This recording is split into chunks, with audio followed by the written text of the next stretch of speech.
From one sports fan to another, hello, how are we doing? Happy Friday to everyone, and welcome to this new episode of 933 Sports. This is part 2 of our AFC Preview for the upcoming NFL season. The part 1 released on Tuesday. It's the most recent episode. Go check that out if you have not already. I am recording this before that episode even comes out, so I don't know what the reaction to that is quite yet. I'll address that next week after all the AFC stuff's out. And yeah, we're going to go ahead and get it started. We did the AFC North and the AFC East last episode. Had the Ravens and Bills winning those divisions respectively, with the Bengals also being a wild card team. So that means we have 2 division winners today with the South and the West, and if you know how it works, 2 of the teams that we talk about that aren't division winners are marked as playoff teams, and we will get to all of that today. So, we are going to start in a very fascinating division, the AFC South. We're just going to hop right in, and I have the Indianapolis Colts finishing last in the AFC South. I know the Titans were one of the worst teams in football last year.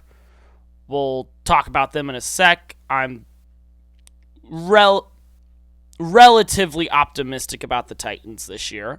So the Colts scare me. The Sauce Gardner trade was clearly a disaster due to his health. Hopefully he's back healthy for them this year, but even still, it's not exactly what they wanted. Michael Pittman went to the Steelers. Daniel Jones played solid when he played, but he's coming off an injury. His weapons are worse. They still have Jonathan Taylor, but he isn't as effective as he used to be. And I just don't know what to make of Shane Steichen. I mean, the Colts have not made the playoffs with Shane Steichen, if I'm not mistaken. At a certain point, his job has to be in jeopardy. Now, he has not been given the most to work with from a roster perspective, but the Indianapolis Colts have been a poor man's Steelers. They've always kind of just been middling along, especially since Luck left. And I just don't think middling along is good enough. I think at that point, that starts to drop you to the bottom of the pack nowadays, just because there's so many other teams pushing forward. And the Colts just seem stuck in neutral. They gave Daniel Jones that massive contract, which I don't know if you should have given him that much money, given on that sample size. It's just, yes, they had a very hot start to last season, but if you look at how quickly they fell apart, especially after Daniel Jones got hurt, I don't see a lot of reason for optimism, because I think this team has a very low floor and a low ceiling. This pick says more about them. I think they have a very low ceiling. And they're not, it kind of feels like a throwaway year, because ideally they might be bad enough to tank, but I don't even think they're going to be that bad. But I do have them finishing last in this division. They're probably only going to win 6 or 7 games at the most. And you just kind of have to wonder as a franchise, where do we go? Because we're not good enough to even contend for the playoffs, really, but we're also not bad enough to fully reset everything. It's kind of a weird spot to be in. So finishing third place, I do have the Titans. I have them finishing above the Colts. And I say that because I'm really optimistic, not necessarily because of Robert Saleh as the head coach, but more because of Brian Daboll as the offensive coordinator. I mean, we look at Brian Daboll as a head coach with the Giants, and it's pretty hit or miss, but he did get the best out of Daniel Jones that we had seen up to that point. He was pounding the table last year for Jackson Dart, who Jackson Dart is clearly the Giants starter week 1, even under a new coaching regime. Like, he was hired to be the Giants head coach because he had basically been credited as the guy who built Josh Allen. Like, Dable knows what he's doing when it comes to quarterbacks. He develops them very well, and he's able to maximize the talent that's there. We've seen him do it multiple times now. He has a track record. And now that he's not concerned with being the head coach, he can focus his attention on the offense, specifically on his quarterback. He's going to be calling the plays. He's going to be in Cam Ward's ear. No ands, ifs, buts about it. And the thing is, last year, he really liked Cam Ward in the draft. He really, really liked him. So you can tell that he wants, like, he's excited to work with Cam Ward. He clearly sees a lot of potential there, and he has a track record of making it work. I think Cam Ward is going to take a huge step this year. Is he going to be, like, top 10 quarterback in the league? Maybe not. Like, I still have them finishing third in the division for a reason, but I didn't like the Carnell Tate pick, but they clearly seem to like him in the building. They've got some pieces on defense, and having a defensive head coach is really going to help, bring out the best in all of those guys. I just think this is a very young team, a very exciting team. I'm not saying they're going to make the playoffs. I'm not saying they're going to win like 10 or 11 games. I'm just saying they're not going to be the bottom feeders of the league like they have been the past few years. They're not going to be just a practically a bye week for any team they play outside their division. So, like, I will give the Titans some credit. They've moved on from the Will Levis days. They're officially doing this whole thing now. And I think they're a fun young team, and I think they'll make some noise this year. And I think next year people might start to get very optimistic about their promise. It'll start to look more like it did when Vrabel was the head coach, and they were like, oh, this team's a playoff contender, and they could make a run. So I expect them to start trending back towards that direction this year. I have them finishing third place in that division. And then finishing second and missing the playoffs, only one playoff team from the AFC South. Finishing second, missing the playoffs is the Jags. Jacksonville Jaguars. Jacksonville had a very good season last year. 13-4, first year with Liam Cohen. Trevor Lawrence was playing the best football of his career. Lot to be optimistic about. Almost beat Buffalo in the playoffs. Like, got to host a playoff game in Jacksonville. Like, a lot of good things. They look like a regression candidate coming into this year, like, because of the schedule. They have to play. If you look at their schedule, it's tough. Like, they could honestly lose like 4 or 5 of their first 6 games. Like, this is like, I'm not, and they just play a very tough schedule. And then at that point, your margins get so thin the rest of the way. You drop 1 or 2 that you're not supposed to, and all of a sudden you're screwed. And so I don't think we've seen enough from the Jags being able to really do it.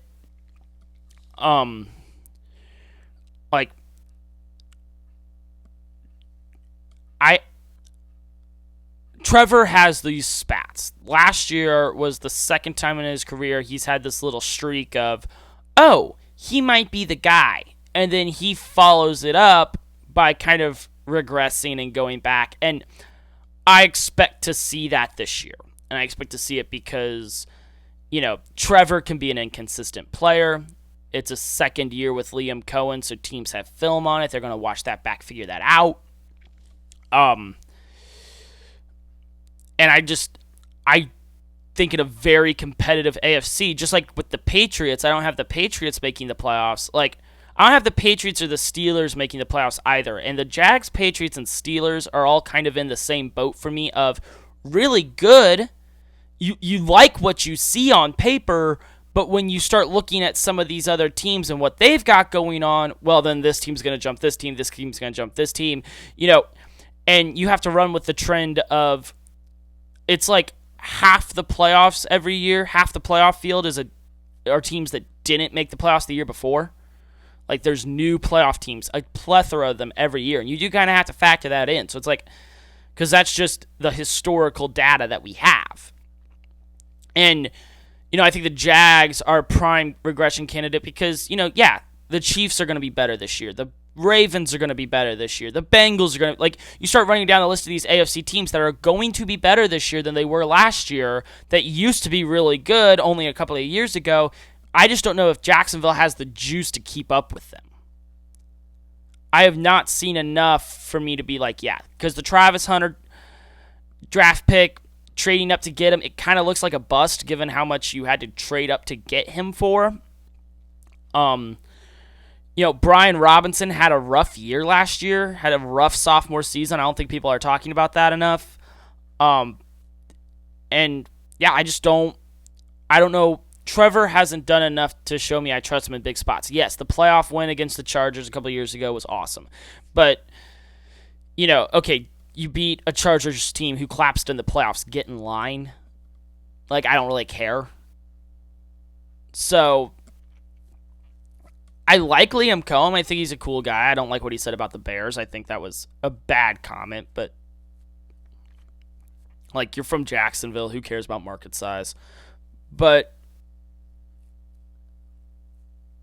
anyway, that's Jacksonville's going to finish second. And they're going to miss the playoffs.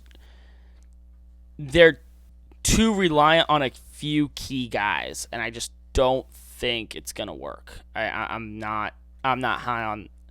I'm not saying they're gonna be bad. Vegas has their win total at 8.5, and I think that's the perfect number. They're gonna go either 8-9 or 9-8, and they'll miss the playoffs, straight up. So that means finishing first in the AFC South, making the playoffs. I have the Houston Texans winning that division again. And this is more about their defense than anything else, and I think that's pretty obvious to a lot of people. Their defense is very, very good. Will Anderson, Derek Stingley, they were bringing all these guys back. It was one of the best defenses in the league last year. I expect them to be one of the best defenses in the league this year. It was literally the three best defenses in the league were clearly Houston, Denver, and Seattle. It was pretty obvious to everybody. The only problem is C.J. Stroud. What is he going to look like? Is he the guy? They didn't give him an extension, rightfully so, because he has not done enough these past 2 years to prove that, he is undisputably the guy. You have to leave no doubt, and he has left some doubts, especially after that playoff game. I think because of the strength of their division, or lack thereof in a lot of ways, their defense is going to be enough to get them to win the division. It was enough to win them the playoff game against Pittsburgh. Stroud played like crap in that game too, but they pulled it out because their defense was forcing turnovers and just wrecking worlds. I think Stroud is a serviceable quarterback. He's very middle of the pack for me in terms of he's not as bad as some of the low-end starters, but he's also not as good as the top guys. And at the end of the day, the quarterback position is the most important position in the NFL. And you have to have a above average quarterback to be competitive. Don't have to have a great quarterback. I don't think Sam Darnold's one of the greatest quarterbacks in the league, but he is an above average quarterback. And you pair that with a really great defense. That's all Stroud needs to do.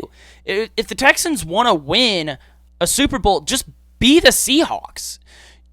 I like DeMeco Ryans as a defensive head coach a lot. And their defense is obviously very well coached, very put together, schemed great. The X factor is, can CJ Stroud just be Sam Darnold? Can Nico Collins try and be JSN a little bit? Nico Collins is a really great receiver. He just hasn't really shown up on the stat sheet as much as you would like because CJ Stroud struggles. And I love their run game. I think Woody Marks is a great back. I like a lot of things about the Texans. They added David Montgomery. I think that's going to be a huge help for them in their run game as well. There's a lot to like. I just don't like Stroud, and that's such a huge, important important thing. And part of that you could say, well, I compare him to the Seahawks. Last year the Seahawks had Clint Kubiak as their OC. And sure, maybe Stroud needs some better play calling, and he also needs some offensive line help. Those are both very true. But if you're going to be one of the great quarterbacks in this league, you have to overcome that at a certain point. At a certain point, you have to overcome that. Like, those 4 interceptions against New England in the playoffs, like, yeah, he didn't have an O-line. Yeah, his play caller wasn't great. But you also watch it. It's like, he is literally, like, just practically walking out to the defender and being like, here, take this back for a touchdown, and handing them the ball. Like, he looks lost at times. And it's very concerning. I'm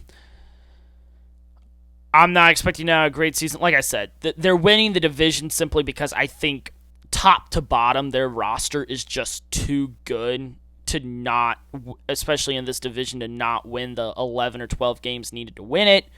I think they'll be fine.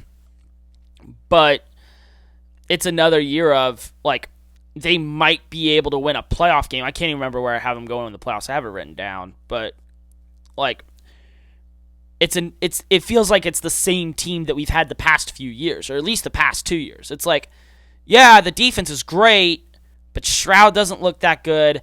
It might be enough to win a playoff game based on who you play round 1, but good luck getting any farther than that. Like that, it feels like the same Texans team that we've had for a couple years now. And if you're a Texans defender, you have to be getting frustrated. Like, at a certain point, it's like, Stroud, we need you to, like, pick up, like, I mean, how short is his leash? Like, we all thought Davis Mills should have come in at halftime of the playoff game last year. How soon do you turn to him? Because, honestly, Davis Mills, beat Buffalo last year. Like, he can play. So, I don't know. But, yeah, that's the AFC South. It's going to be nothing super crazy. Texans still win it. Titans not finishing last is kind of my hottest take out of the South. But that division is just so... The two South divisions are just so blah. So blah. Because even the higher-end teams of the AFC South, it's like they still have major question marks at key spots. And so it's just very... That leaves us with the AFC West. And if you've been paying attention, that means I have 3 teams from the AFC West making the playoffs. I do. So in last place in the AFC West, the only team that's going to miss the playoffs out of this division is the Raiders. I expect the Raiders to finish last. I think a lot of people do. First-year head coach Clint Kubiak, Kirk Cousins, they signed him. They have Mendoza. Mendoza will officially be the backup week 1. Cousins will be the starter. They return Max Crosby. They return, Brock Bowers. They've still got pieces. They're only going to win 5 or 6, maybe 7 games this year. Now, that's a big improvement from the, 2 games they won last year? Like, they just need to get the train back on the tracks. And I think they're going to do that. I think, they're not going to be a playoff contender or anything like that, but it's going to be like, can you at least go out there week in, week out and look competent? And I think they're going to do that. I think Clint Kubiak being similar to Shanahan being the son of a great NFL head coach, I think Clint Kubiak is very ready to step into this role. I think this team is just going to be solid. Their goal is just to be solid, and I think they will. They're not going to make the playoffs, but just don't be a pushover. You were the number 1 you drafted number 1 overall in this past year's draft for a reason, and you drafted a quarterback who's not even going to play this year. Your number 1 pick in that draft is not even going to, the way they see it is they don't want him seeing the field this year. They want Cousins to do it. And, I'm not knocking you for the pick. It was the right pick to draft your quarterback of the future, but they know this is not going to happen overnight. And so, yeah, this year is not the year to be like, hey, we're going to be going for a division title. It's just not going to happen, and that's okay. And so I have the, and especially when you're in this division, like the other three teams, I have all three of them as playoff teams. So, like, I mean, the Chiefs had a gap year last year, and then the Broncos just make the conference championship. The Chargers constantly make the playoffs. They don't ever win games in the playoffs, even though I think that's about to change. But yeah, it's just not, this is not the situation. So, yeah, Raiders will finish last, and then in third place in the division, but still making the playoffs as the 7 seed, I do have the Kansas City Chiefs. I have them, I know last year was kind of a rough year. You have Mahomes coming off the major injury. I love the addition of Kenneth Walker in the offseason. I love that their run game is poised to be the best it's been in years, which is going to help them a ton. They were always at their best when their run game was at its best. And so, even if, best, I mean, just league average. Mahomes is good enough to overcome that. I think, the weapons, Mahomes knows what his weapons are now, and I think that's going to be okay. I think, they are going to miss Trent McDuffie. They are going to miss some guys that they lost on defense. Like I said, I still have them making the playoffs as the 7 seed. But I think with Mahomes and Andy Reid, I have a hard time not picking them. Yes, last year was a disaster. But it was a lot of injuries. You could tell, playing in the Super Bowl 3 straight years takes its toll on you. Playing that late into the year every single year, your body starts to feel that. And you saw that with Kansas City last year. So I'm very optimistic about the Chiefs. Like I said, I'm not expecting them to be what they were, 5 or 6 years ago. But to tell me they missed the playoffs 2 straight years, I'd have to see it to believe it. And you can like the Chiefs, you can hate the Chiefs, whatever. Everybody has their opinions on them, the ref ball, whatever. We've had this conversation a million times.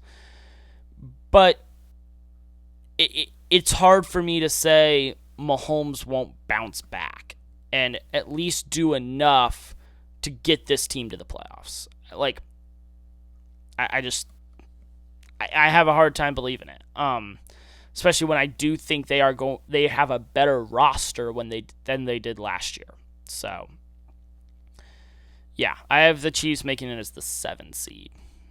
So they still it's not like I have them winning the division. They're gonna finish 3rd in their own division and make the playoffs as a 7 seed. It's not like they're gonna end worlds like they were. But I think if you're them, that's based on the roster you have, can we just make the dance and then anything can happen? So I have the Chiefs finishing 3rd, and finishing 2nd in this division, also making the playoffs, I have Denver. Denver did get better this past year. You got Bo Nix, you've got still coming back, and he's serviceable. He's proving he's going to be the guy in Denver. And they've got a great defense. They added a number 1 wide receiver in Jalen Waddle. They did a lot of the stuff that they needed to do.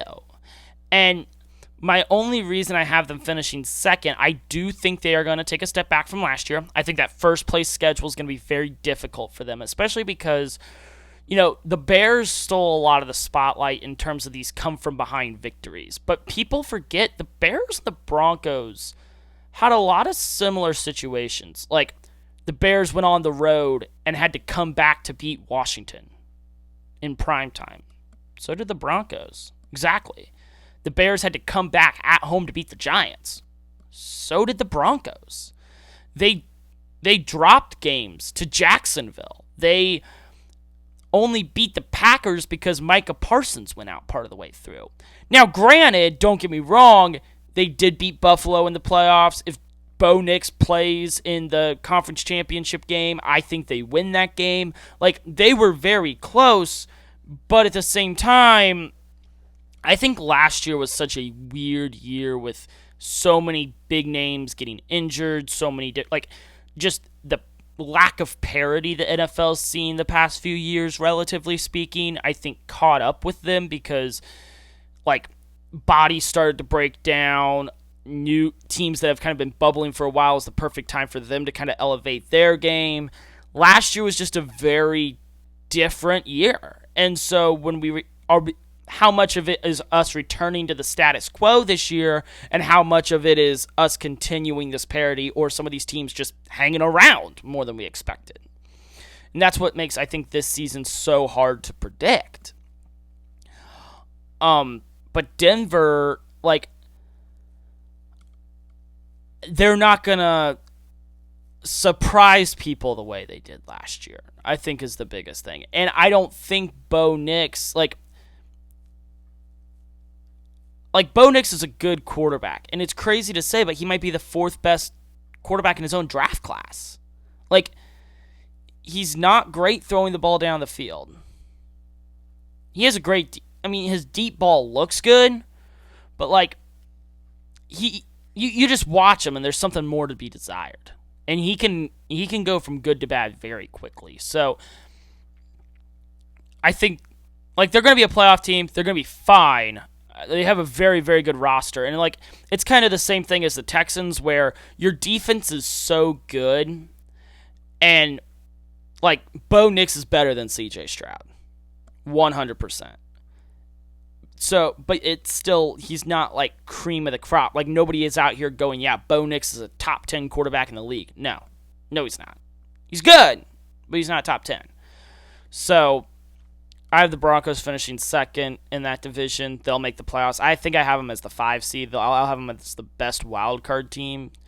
And, when you've got Sean Payton as your head coach, it's pretty hard to be too much worse than that. And so that just leaves the team at the top of the AFC West. I have the Chargers winning the division. I'm really bullish on the Chargers this year, and I know that's not the hottest take. I know a lot of people are. I'm not one of those guys that's yeah, Herbert's a top 5 quarterback. No, he's not, because he hasn't won a playoff game. I totally agree with all of that. Now, I do think that's about to change. I do have them winning a playoff game this year. That's a little tease for next week. I have them winning a playoff game this year. They return those major injuries they suffered on the offensive line last year. All those guys come back healthy. So their offensive line, which was their biggest weakness on offense last year, is going to be back and better. Herbert's going to play better as a result. They still have I still like Amarian Hampton. Their receiving core is really good. And then defensively, they've got Khalil Mack. You got all these guys defensively that you really, really like as well. And I think Mike McDaniel is going to rain havoc. I expect Justin Herbert. You want my honest prediction? Justin Herbert's going to lead the league in passing yards this year. I fully expect Justin Herbert to lead the league in passing yards this year, because Justin Herbert is a good regular season quarterback. And with Mike McDaniel as his own seat, here's the thing. Say what you want about McDaniel's head coaching tenure in Miami.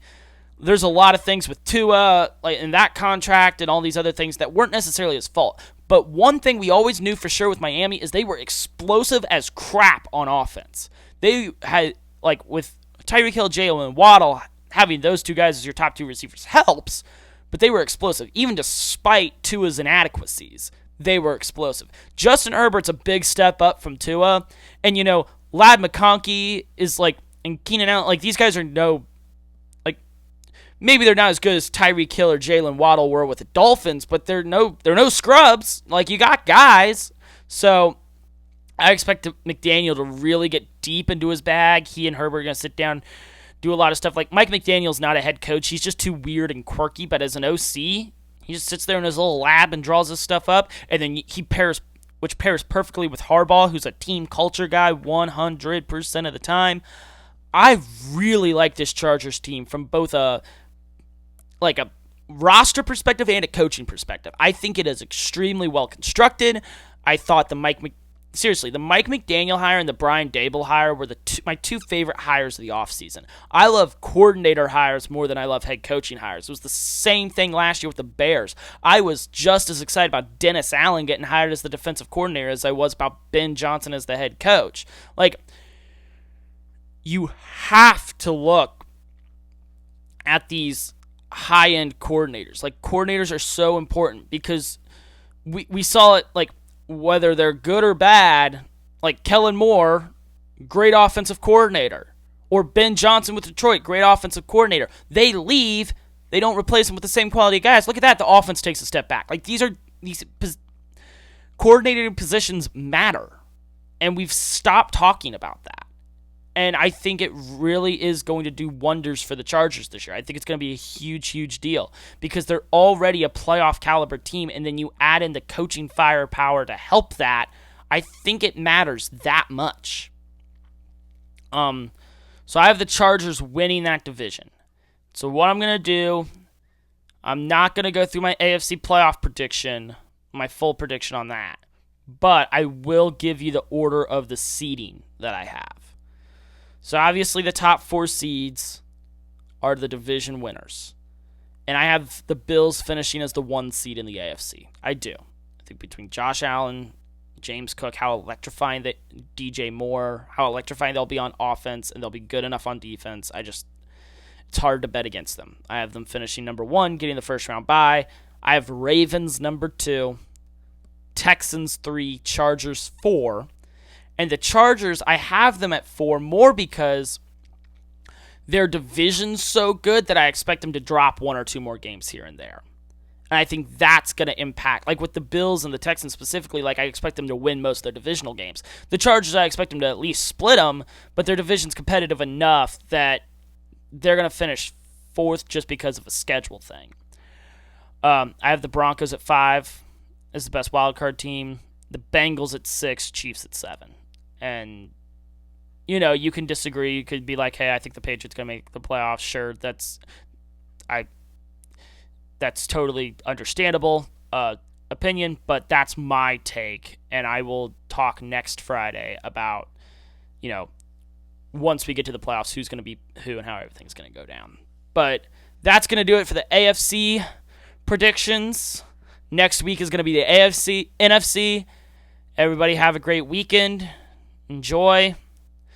I'm recording this on Tuesday. I'm so excited to watch the Hall of Fame game on Thursday night because it's just football. I'm a sucker for it. I mean, watching Kenny Pickett football on Thursday night, it's gonna hit. It's gonna hit good. So that's gonna do it for me today. Have a good weekend. Adios.